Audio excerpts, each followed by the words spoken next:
सरकार किस चीज का इंतजार करी? 2-3 मौतें और हो जाए फिर जांच में तेजी आएगी?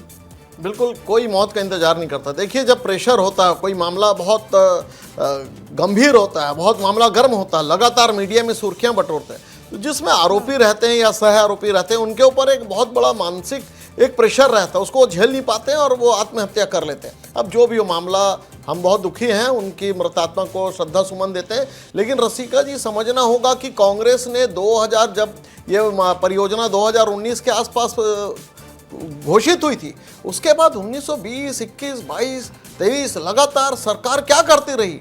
जब हम लोग लगातार ये प्रेस कॉन्फ्रेंस कर रहे थे, आप लोग के पास आते थे, देखिए यहाँ पर किस प्रकार से बड़े बड़े रजिस्ट्रियाँ हो रही है, कुछ क्षेत्र में रजिस्ट्री को खोल दिया गया है और वहाँ पे फिर से रजिस्ट्रियाँ हो रही है और वापस उसको छोटे छोटे प्लॉट में बटांकन किया जा रहा है। ये महाभ्रष्टाचार है। हम तो बार बार कह रहे थे खनूजा की जाँच की जाए, सरकार संज्ञान नहीं ले रही थी। हमारी सरकार आने के बाद ये तथ्य को खुला है और परतें दिन के दिन खुलते जा रही है। और अमरजीत जी भाई को मैं आश्वस्त करता हूं कि कोई भी कितना भी बड़ा पदाधिकारी हो, अभी आप देखिए कितने बड़े बड़े पदाधिकारी सुप्रीम कोर्ट से, बड़े बड़े प्रशासनिक अधिकारी बेल लेकर आए हैं, उनको भी बेल नहीं होगी, जेल होगी।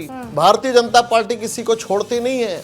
और ये जो लूट हुआ है, मैं बिल्कुल बाबूलाल जी से सहमत हूं कि ये संगठित लूट हुआ है। उसमें एक व्यक्ति और दो व्यक्ति नहीं, पूरा सिंडिकेट, पूरा भू माफिया, जो लैंड माफिया, हम बार बार कहते थे कि भूपेश बघेल जी की सरकार में sand mafia, land mafia, liquor mafia, ये तीनों माफिया सक्रिय थे। यही तो उम्मीद जनता आप लोगों से कर रही है। आपकी सरकार है प्रदेश में भी और केंद्र में भी। अमरजीत चावला जी, मेरा सवाल आपसे रहेगा, जैसा कि राजीव चक्रवर्ती जी भी कह रहे हैं, बाबूलाल शर्मा जी भी कह रहे हैं, और ये बात साफ हो जाती है कि घोटाला जब होता है तो एक दो व्यक्ति नहीं कर पाता और निचले स्तर का व्यक्ति तो बिल्कुल नहीं कर पाता है, जब तक किसी ऐसे बड़े व्यक्ति का उस पर हाथ ना हो।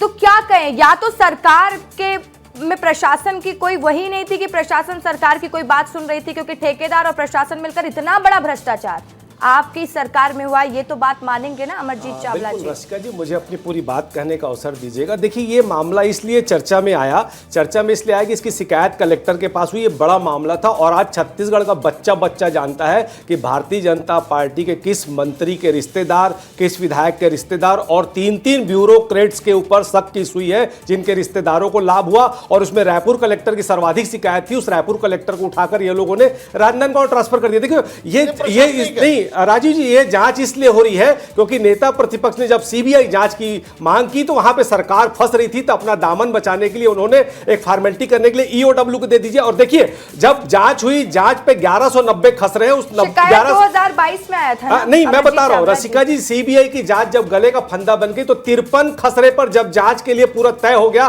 सिर्फ 11 खसरे की जांच हो रही है। उसमें भी ये जांच अभनपुर के नायक बांदा से आगे नहीं बढ़ रही। ये जांच जब बसना, आरंग और कुरूद और धमतरी तक बढ़ेगी तो आप आश्चर्यचकित हो जाइएगा कि भारतीय जनता पार्टी के बड़े बड़े मंत्रियों और उनके रिश्तेदारों और अधिकारियों का नाम इसमें आएगा। देखिए, होना यह चाहिए, शुरुआत इस भ्रष्टाचार का कहां से होता है? जब ये नक्शा लीक होता है। नक्शा कहां से लीक होता है? दिल्ली से। और जब नक्शा आता है तब उसमें पटांगन सीमांकन का खेल होता है और बगैर बड़े नेताओं और अधिकारियों के षड्यंत्र के इतना बड़ा भ्रष्टाचार हो ही नहीं सकता।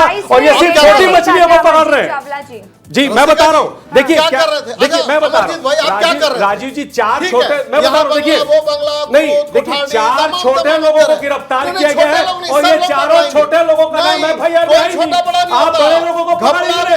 एनएचएआई के अधिकारी को क्यों नहीं बुला रहे? आप जो प्रोजेक्ट मैनेजर उसको क्यों नहीं बुला रहे? आप आत्महत्या कर लिया, आपने कोई मौका ही नहीं दिया। ये तभी हो रहा है जब भारतीय जनता पार्टी का पूरा संरक्षण है। आज भ्रष्टाचार जितना भी हो रहा है, मित्रों को बचाने के लिए भ्रष्टाचार हो रहा है। आपको चारों का नाम एफआईआर में नहीं है और उनकी जो गिरफ्तारी हुई है उसमें भी भारतमाला में इनका नाम ही नहीं है। ईओडब्ल्यू अपना दामन बचाने के लिए, भाजपा के लोगों को बचाने के लिए ये दुर्भावना से ग्रस्त होकर कार्रवाई कर रही है। सही दिशा में ये कार्रवाई हो ही नहीं रही है। इसी का परिणाम है कि एक पटवारी ने आज आत्महत्या कर ली। ये ठीक उसी तरह है जैसे सुंदरनगर में कुछ महीने पहले एक बाबू ने आत्महत्या की, उसमें 3 वरिष्ठ अधिकारियों का नाम आया, उसमें एक मंत्री का भाई भी था, उस पर भी आज तक कार्रवाई नहीं हुई।